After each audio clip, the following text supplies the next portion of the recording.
Vai ter que ficar. Já aplicou. Não fecha o vídeo. Tem que ver o vídeo até o final. Até o final. Beleza? Nossa, meu Deus do É isso céu. aí. E você vai adorar ficar hoje, porque tem umas perguntas que você queria saber. A resposta. Exatamente. E como você sabe, eu sou o Gabriel. Eu sou o Lucas, E eu sou o Léo. E este é mais um vídeo do canal Sério Isto, o Bíblia na Cara. onde você manda sua perguntinha aí nos nossos comentários aqui embaixo, ó. E onde responde? Na sua cara. Tem uma Bíblia na sua cara. Isso aí. Isso mesmo. E a primeira pergunta que foi enviada por essa internauta que está aparecendo aqui na tela. E ela pergunta o seguinte: existe pecadinho ou pecadão? Pecadinho ou pecadão? Isso, porque alguns pecados recebem disciplinas e outros não, como fornicação, e aí também adultério. E fofoquinha. Por que não burburinho. recebe? Por que não ganha um banquinho? Por que o pastor não chama você no cantinho e deixa você sentado lá? Por quê? Porque senão ia ter mais gente de banco do que gente na igreja. Então, Enfim, vamos ver o que o Cleiton tem a dizer. fala, Cleitão. Olá pessoal, eu sou o Cleiton, estou aqui para responder as perguntas feitas aí pelo pessoal que tem acompanhado o nosso canal. A primeira pergunta aí, como vocês acabaram de ouvir, é sobre o pecado, se existe pecadinho, pecadão, enfim, o que a Bíblia tem a dizer a respeito desse assunto. Vamos lá, Romanos capítulo 6, versículo 23 diz assim: porque o salário do pecado é a morte.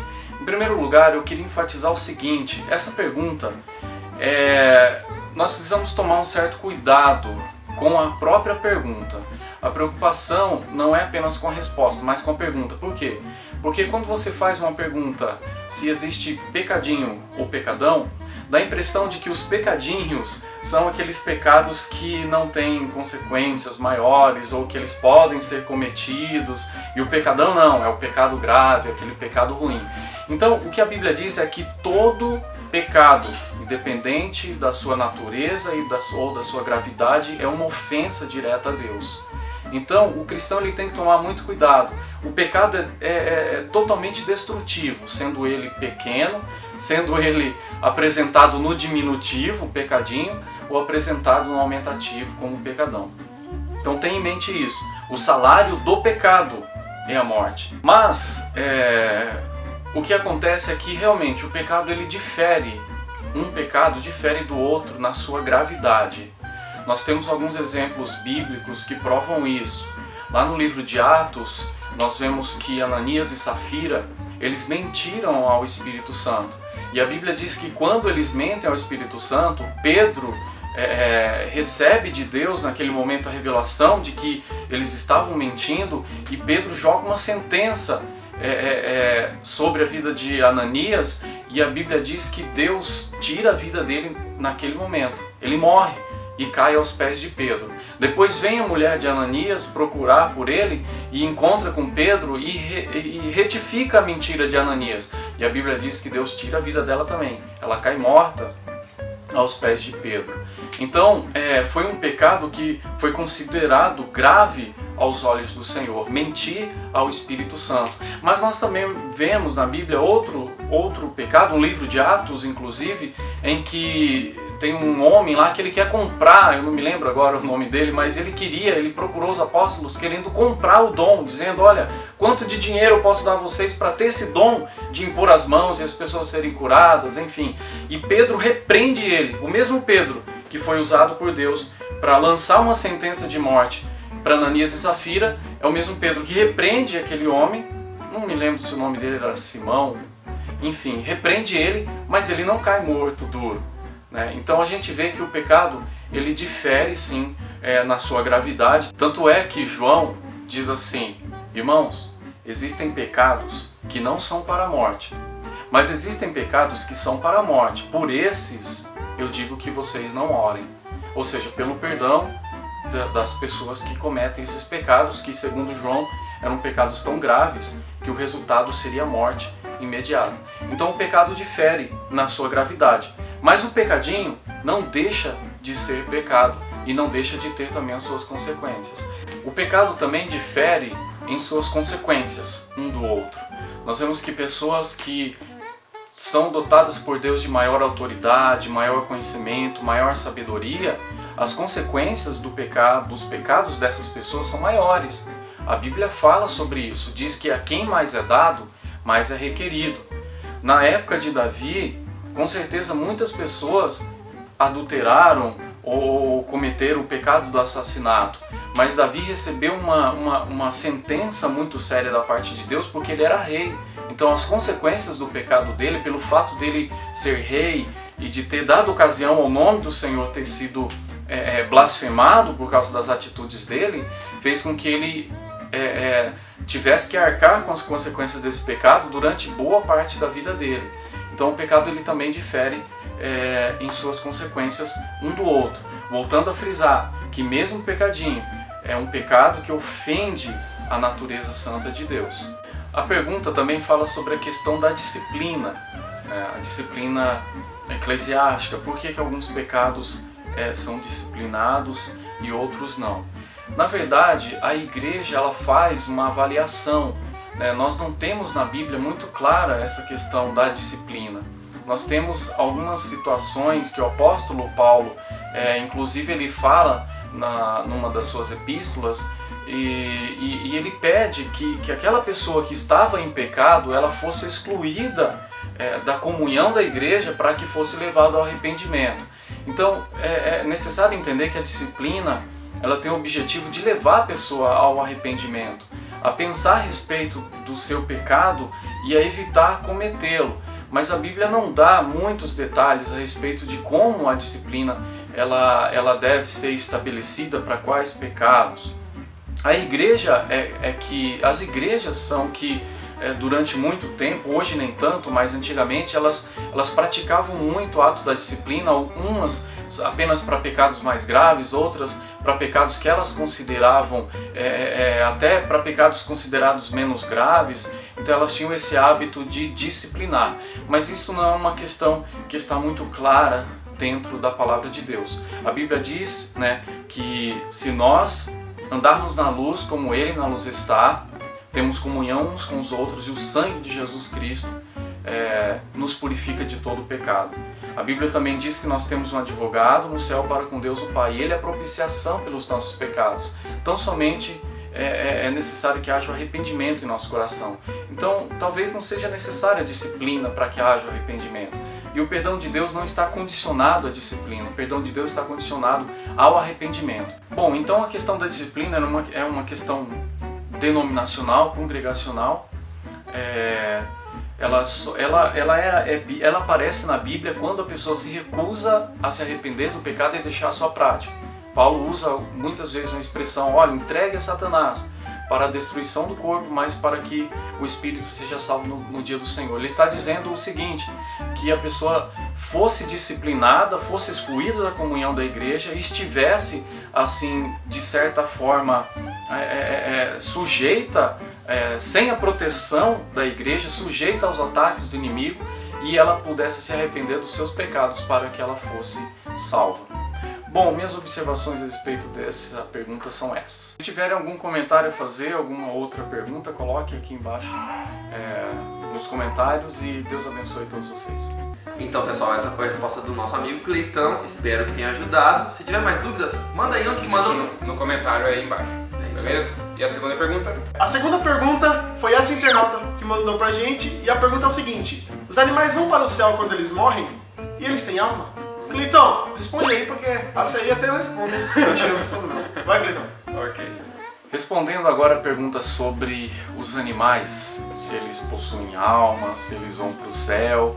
Essa é uma pergunta muito comum para quem gosta muito de animais, tem animal de estimação, e a pessoa sente a tristeza no coração ao pensar na morte do seu animalzinho. Alguns tratam como um filho, alguém da família, e sempre vem essa pergunta: será que eu vou encontrar no céu o meu animalzinho? Será que ele tem alma?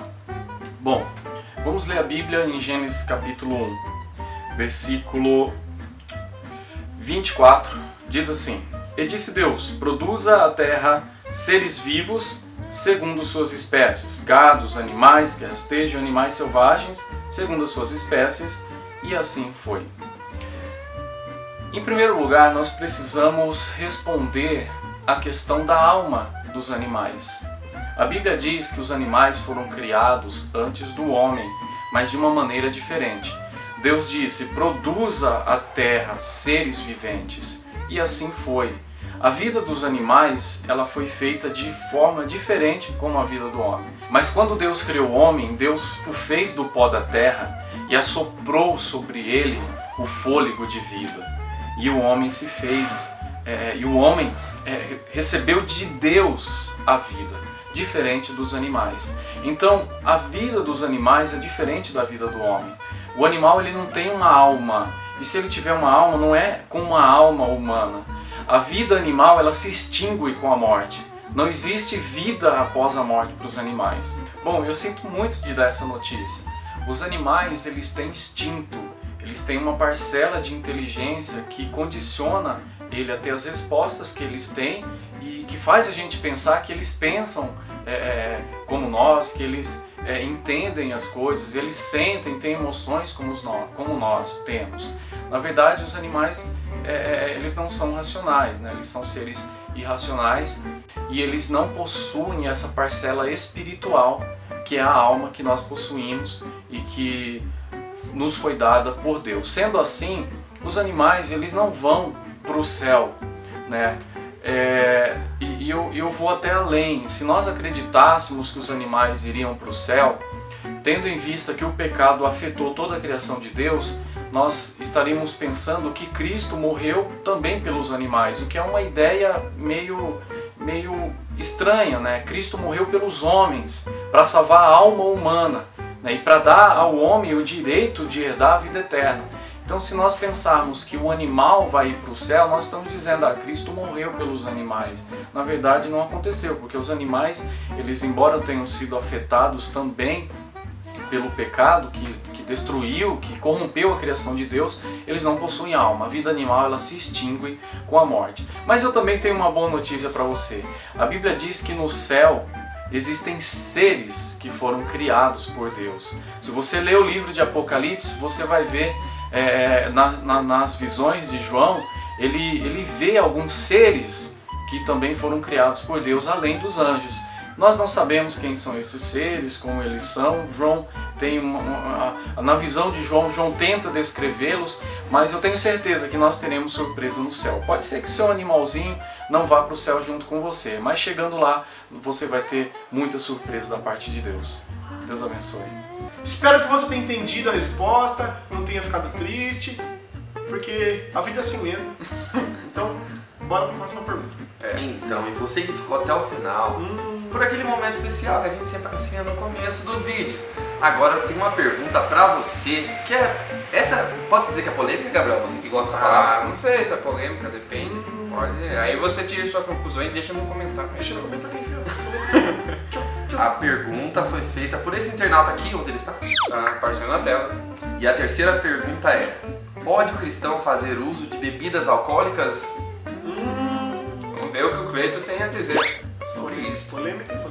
Respondendo a última pergunta de hoje a respeito das bebidas alcoólicas e se pode o crente fazer uso delas, eu quero ler 2 versículos que se encontram em Provérbios. O primeiro deles, Provérbios capítulo 20, versículo 1, que diz assim: o vinho causa zombaria e a bebida forte provoca tumulto. Todo aquele que é dominado por eles não é sábio. Então, Provérbios 20, versículo 1. Depois, Provérbios 23, versículo 31, diz assim: não olhes para o vinho quando está vermelho, quando brilha no copo e escoa suavemente. Bom, então vamos entender o que esses versículos estão dizendo a respeito disso. Aqui é falado sobre o vinho porque o vinho fermentado era a bebida alcoólica daquela época. Inclusive até os tempos de Jesus, o vinho sempre foi uma das bebidas mais conhecidas e inclusive em festas de casamento, até mesmo nas festas bacanais, né, nas festas pagãs, o vinho fermentado sempre estava presente. Então o vinho era a bebida alcoólica daquela época. Em primeiro lugar, nós precisamos entender que a bebida alcoólica não é muito diferente das outras drogas que nós tanto condenamos, porque ela tira o homem da sua sã consciência. Veja que Provérbios capítulo 20, que nós acabamos de ler, está dizendo que o vinho causa zombaria. A pessoa que se alcooliza, ela não está na sua condição normal. Ela sai da sua sã consciência e passa a agir não mais com naturalidade. A pessoa que é tímida se torna um cara extremamente extrovertido, né? A pessoa que é quieta fica falante de uma hora para outra. A pessoa que é séria fica na maior alegria. Então, quando Deus nos deu o nosso livre-arbítrio, Deus ele não pretendia que nada limitasse as decisões humanas, né?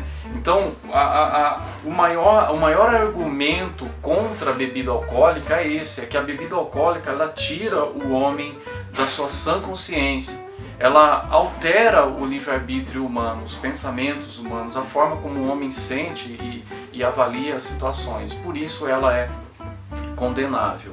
Agora você pode dizer assim, mas poxa, então se eu beber e não me embebedar, então está tudo bem. Tá tudo tranquilo, o que eu não posso é deixar que a bebida me afete. Bom, por isso nós lemos capítulo 23 e o versículo 31. Na verdade, Salomão está usando uma linguagem figurada. Quando ele fala assim, não olhes para o vinho quando está vermelho e quando brilha no copo e escoa suavemente, o conselho que ele dá é que as pessoas se apartem da bebida alcoólica, fiquem longe. Então, o bom senso é que a pessoa não beba, nem que seja o mínimo, né? Porque a natureza humana, ela não é, o domínio próprio, digamos assim, não é a maior virtude humana.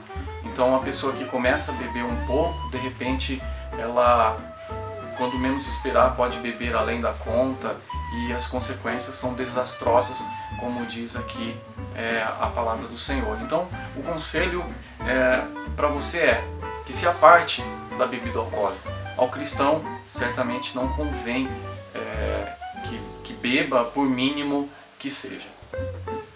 Deus abençoe.